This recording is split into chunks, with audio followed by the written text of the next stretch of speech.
Għal 11-il sena konsekuttiva ittelet l-attività bit-titlu Logħba għal kulħadd fuq it-Suntir tal-Knisja ta' San Pawl tar Rabat f'Malta.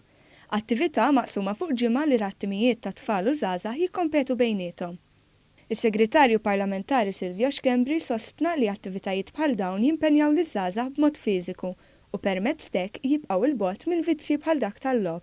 L-attività li bħal medin taraw fl-isfond ta' warajja hija attività pakkjata bit-tfal li llum il-ġurnata jiena minnaħa tiegħi nitkellem ħafna fuq l-ekonomija diġitali, però kemm huwa sabiħ ukoll li dak li huwa importanti imma li t-tfal fiżikament ukoll jipprattikaw sport hija xi ħaġa importantissima. Il-General Manager tal-Fondazzjoni għall-Logħob Responsabbli Priscilla Muscat tkellmet dwar l-importanza ta' għarfien dwar logħob responsabbli u għamlet referenza wkoll għal kampanja edukattiva fost l-istudenti primarji ta' raba' sena. Ħaddiema mill-fondazzjoni jżuru l-iskejjel biex tintlaqa l-problema tal-logħob patoloġiku minn età tenera. Attivitajiet bħal dawn jgħinu żgħażagħ sabiex iżommu l-bogħod minn vizzji, speċjalment il-vizzju tal-logħob.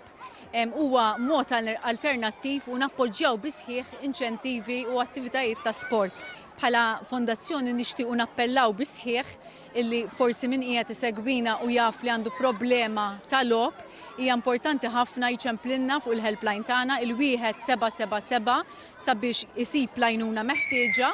Iċ-Chairman tal-Kumitat Żgħażagħ Rabtin Pawlini Henry De Battista spjega kif bħala għaqda huma jippruvaw jorganizzaw diversi attivitajiet taż-żgħażagħ fil-komunità tagħhom. Għaż-żgħażagħ ta' San Pawl tar Rabat lan tagħna kemm jista' jkun naqdu ż-żgħażagħ nżommuhom fil-komunità tagħna.